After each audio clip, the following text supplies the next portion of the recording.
राजनीतिक वसूली, राजनीतिक चंदा या चुनावी चंदा, इलेक्टोरल बॉन्ड या एक्सटॉर्शन, आप जिस भाषा में परिभाषित करना चाहते हैं, जिस भाषा में सोचना चाहते हैं, आप उस भाषा में सोच सकते हैं।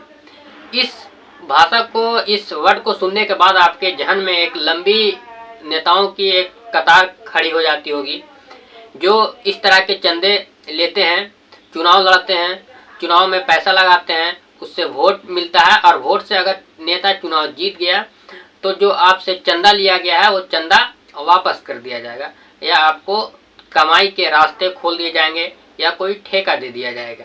ये राजनीतिक चंदों, चुनावी बॉन्ड की कितनी बड़ी रकम नेताओं के पास जाती है, इसका अंदाजा लगाना मुश्किल हो सकता है। जैसे 2008-9 में करीब 10-15 हज़ार करोड़ में चुनाव निपट जाते थे, जिसके बाद टाइम बीता, 2014 आया। 2014 में करीब 60,000 करोड़ रुपया इलेक्शन में खर्च किए गए। उसके बाद 2019 आया। 2019 के चुनाव में करीब इलेक्शन कमीशन के रिपोर्ट के अनुसार 1 लाख करोड़ रुपया इलेक्शन में खर्च किया गया। अब एक सवाल जहन में उठता है कि आखिर ये इतना सारा पैसा नेताओं के पास आता कहाँ से है, ये लोग इतना सारा पैसा जमा करते कहाँ से है, इकट्ठा करते कहाँ से है और चुनाव में कैसे लगाते हैं। इस देश में जो भी कॉरपोरेट हैं, जो बड़े बिजनेसमैन हैं, जो जिनका बड़ा कारोबार चल रहा है, वो चुनावी चंदा किसी न किसी रूप में दे देते हैं, चाहे वो इलेक्टोरल बॉन्ड हो या किसी और तरीका से चंदे सरकार को या विपक्षी पार्टियों को किसी न किसी रूप में वो दे देते हैं। और ये चंदा बहुत बड़ा रकम का होता है, जो करोड़ों और अरबों में होता है। अब इस जो कॉरपोरेट है, वो जो चंदा देने के बाद तो फिर ये सरकार से आस लगाती है कि ये हमें किसी भी तरह के कॉन्ट्रैक्ट देंगे, किसी भी तरह के रिलीफ देंगे, या पैसा सरकार में आने के बाद हमें वापस करेंगे।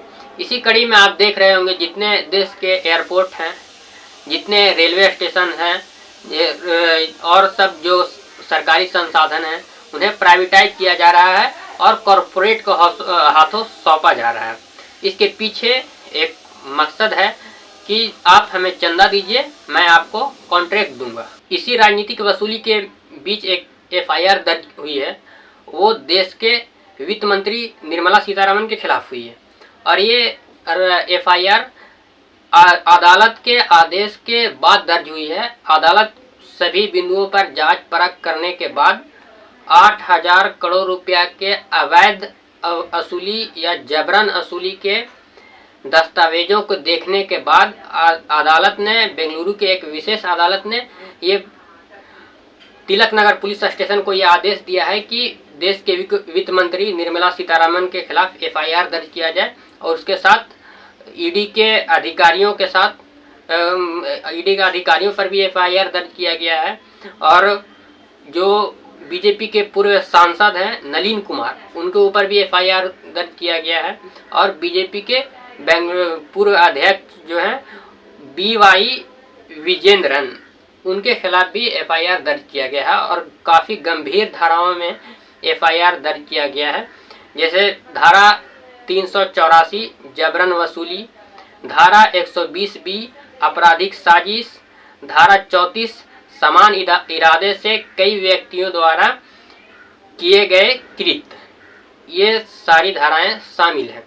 अब एक सवाल जहन में उठता है कि देश की वित्त मंत्री अगर वसूली करने लग जाए तो फिर इस देश के अपराधी क्या करेंगे, इस देश के गुंडे और माफिया क्या करेंगे, जब इस देश की वित्त मंत्री जो संवैधानिक पद पर बैठी हैं, जिनके पास इस देश की अर्थव्यवस्था को चलाने की जिम्मेदारी है, अगर वो वसूली पर उतर आए तो फिर इस देश का भविष्य क्या होगा और ये देश किस ओर जाएगा। देश के वित्त मंत्री निर्मला सीतारमण के निर्देश पर किस तरह से शहर के जो बड़े कॉरपोरेट हैं, बड़े जो निदेशक हैं, बड़े जो डायरेक्टर हैं कंपनियों के, जो CEO जो हैं, उनको किस तरह से डराया जाता था, धमकाया जाता था और उससे चुनावी बॉन्ड के लिए, इलेक्टोरल बॉन्ड खरीदने के लिए कहा जाता था। इस पर मैं बाद में आऊँगा। पहले ये जान लेते हैं कि ये आदेश किसकी शिकायत पर आई। दरअसल एक NGO है जिसका नाम है जनाधिकार संघर्ष परिषद, इसके सह अध्यक्ष जो हैं उनका नाम है आदर्श अय्यर।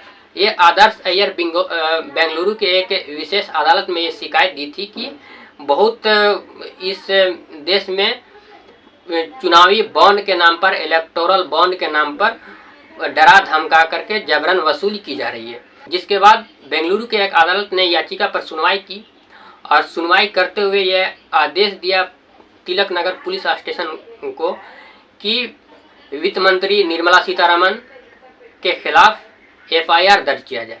एफआईआर भी दर्ज हो गई है और अब इसकी जांच सीआईडी को दिए जाने की बात है, जो क्रिमिनल इन्वेस्टिगेशन एजेंसी है।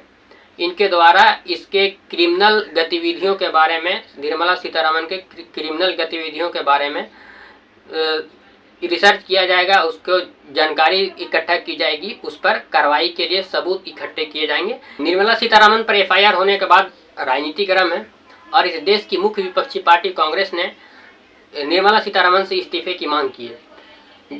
कांग्रेस के मीडिया प्रभारी जयराम रमेश और प्रवक्ता अभिषेक मनु सिंघवी सह वरिष्ठ वकील अभिषेक मनु सिंघवी ने ज्वाइंट प्रेस कॉन्फ्रेंस करके निर्मला सीतारमन से इस्तीफे की मांग की है और आरोप लगाए हैं कि निर्मला सीतारमन अकेले इस काम को नहीं कर सकती है, इसके पीछे नंबर 1 और नंबर 2 के आदेश, नंबर 1 और नंबर 2 के लोग हैं और उनके आदेश पर ये काम किया गया है, जबरन वसूली की गई है। और नंबर 1 और नंबर 2 किसके बारे में बोल रहे हैं, उनका सीधा सीधा इशारा नरेंद्र मोदी नंबर 1 और नंबर 2 अमित शाह की तरफ था। इस एफआईआर में हमारे कहने से नहीं, कोर्ट के कहने से ये जो नाम एफआईआर में शामिल किए गए हैं, ये कोर्ट के वजह से, कोर्ट ने कहा है, आदेश दिया है, विशेष अदालत ने आदेश दिया है। एक्यूज नंबर 1 सर्वोपरि देश के हमारे वित्त मंत्री हैं, उनको फौरन इस्तीफा देना चाहिए, नैतिक रूप से, न्यायिक रूप से और राजनीतिक रूप से। लेकिन ये सर्वविदित है कि वित्त मंत्री का अधिकार क्षेत्र है, हिम्मत है तो पूरा वो अकेली कर सकती है। इसका आदेश, इसकी संरचना, इसका कार्यान्वित करना सब कुछ सिर्फ एक जगह से होता है। हम जानते हैं नंबर 1 कौन है, नंबर 2 कौन है, हम जानते हैं कि कैसे हुआ, क्यों हुआ, किसके आदेश पर हुआ, किसके निर्देश पर। नरेंद्र मोदी सरकार ने ये कहते हुए एक बिल लाई कि राजनीतिक दलों को मिलने वाली चंदा में पारदर्शिता आएगी, जिसके बाद 29 जनवरी 2018 को इसे कानूनी रूप दे दिया गया और इस कानून में ये प्रावधान दिया गया कि एसबीआई एक बॉन्ड जारी करेगा, जिसमें बॉन्ड का कीमत होगा 1000 रुपया, 10,000 रुपया, 10 लाख रुपया और 1 करोड़ रुपया, जिसे इस देश की या कोई भी नागरिक इस बॉन्ड को खरीद सकता है और इसके जरिए राजनीतिक पार्टियों को चंदा दे सकता है और चंदा देने वाले व्यक्ति और कंपनियों का नाम गुप्त रखा जाएगा। तो ये सवाल उसी टाइम से, जब ये कानून बना उसी टाइम से ये सवाल उठना शुरू हो गया था और विपक्षी पार्टियों ने सवाल उठाना स्टार्ट कर दिया था, शुरू कर दिया था कि अगर इस चुनावी चंदे में पारदर्शिता कैसे आएगी जब चंदा देने वाले व्यक्ति और कंपनी का नाम गुप्त रखा जाएगा। लेकिन फिर भी केंद्र सरकार अड़ी रही और बिल आ गया, कानून बन गया और चंदा राजनीतिक दलों को मिलने लगे। इसके बाद कई सवाल उठे और सवाल उठने के बाद सुप्रीम कोर्ट में याचिका दायर हुई, जिसके बाद सुप्रीम कोर्ट ने इसे असंवैधानिक करार दिया और राइट टू इंफॉर्मेशन का उल्लंघन बताया और इसे खारिज कर दिया। 2024 लोकसभा चुनाव के पहले जब सुप्रीम कोर्ट ने इलेक्टोरल बॉन्ड को असंवैधानिक करार दिया और एसबीआई से डेटा मांगा और इलेक्शन कमीशन को एसबीआई द्वारा प्रोवाइड किए गए डेटा को अपने वेबसाइट पर प्रकाशित करने के लिए बताया, जिसके बाद ये पता चला कि सबसे ज़्यादा चंदा सबसे ज़्यादा बॉन्ड भारतीय जनता पार्टी को मिली है और करीब करीब 6060 करोड़ रुपए भारतीय जनता पार्टी को बॉन्ड के रूप में मिली। इसके बाद दूसरे नंबर पर ममता बनर्जी की टीएमसी है, तृणमूल कांग्रेस, इसे 1609 करोड़ रुपया, कांग्रेस 1421 करोड़ रुपया, बीआरएस 1214 करोड़ रुपया, बीजेडी बीजू जनता दल 775 करोड़ रुपया। इसके साथ और भी पार्टियां, बहुत सारी पार्टियां जैसे राष्ट्रीय जनता दल है, समाजवादी पार्टी है, ये सारे पार्टियों को इलेक्टोरल बॉन्ड के जरिए चंदा मिले। और उसके बाद जब ये डेटा इलेक्शन कमीशन के वेबसाइट पर प्रकाशित किया गया, अपलोड किया गया, तो इसमें 5 सबसे बड़ी कंपनियां थी जिसको जो इन पार्टियों को चंदा के रूप में इलेक्टोरल बॉन्ड खरीदे, जिसमें से सबसे फर्स्ट नंबर पर है, पहले नंबर पर है future gaming and hotel services private limited. इन्होंने 1368 करोड़ रुपया का इलेक्टोरल बॉन्ड खरीदा। उसके बाद mega engineering and infrastructure limited, इन्होंने 966 करोड़ रुपया का बॉन्ड खरीदा। तीसरे नंबर पर है Vicks supply chain private limited, इन्होंने 410 रुपये का बॉन्ड खरीदा। चौथे नंबर पर है वेदांता लिमिटेड, इन्होंने 400 करोड़ रुपया का बॉन्ड खरीदा।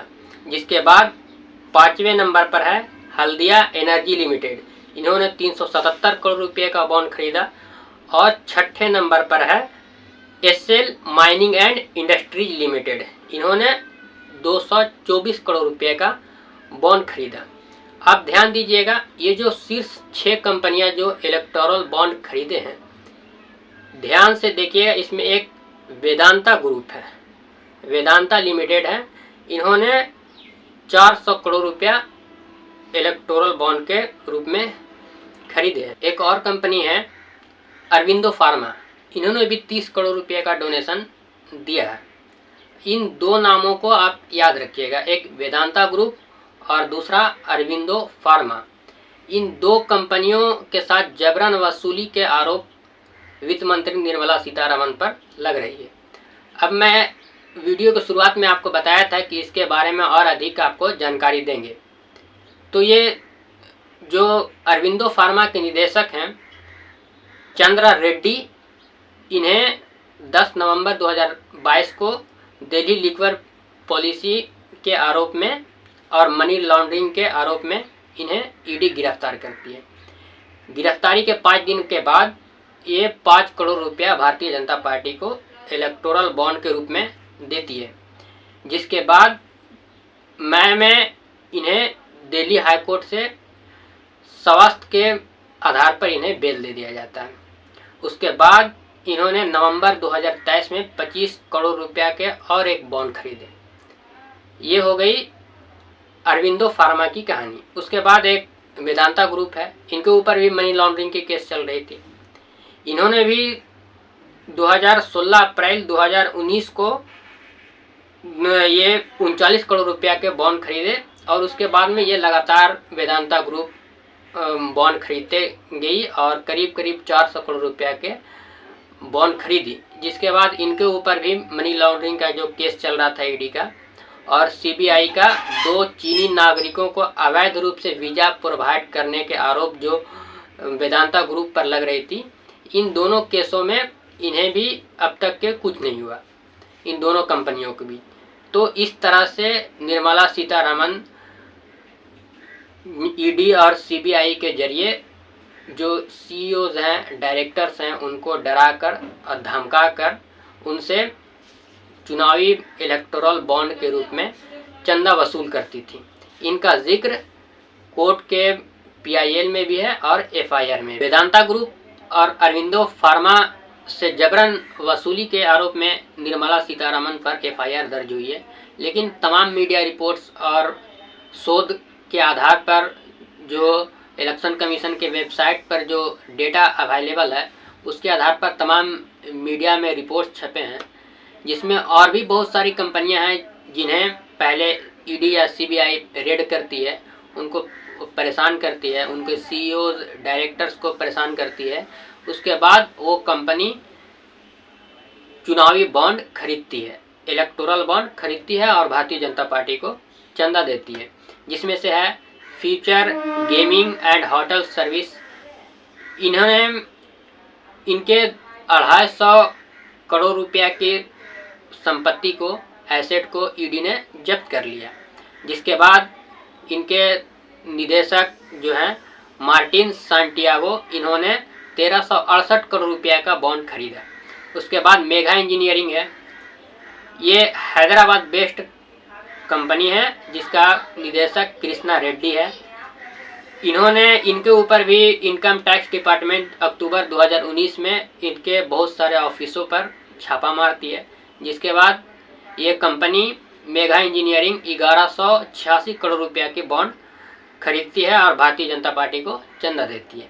उसके बाद हल्दिया एनर्जी लिमिटेड है, इसके ऊपर भी मार्च 2020 में सीबीआई छापा मारती है, जिसके बाद हल्दिया एनर्जी लिमिटेड 395 करोड़ रुपए की बॉन्ड खरीदती है। उसके बाद डीएलएफ कमर्शियल डेवलपर लिमिटेड है, इसके ऊपर भी सीबीआई रेड करती है और जनवरी 2019 में ये भी चुनावी बॉन्ड खरीदती है, इलेक्टोरल बॉन्ड खरीदती है और भारतीय जनता पार्टी को चंदा देती है।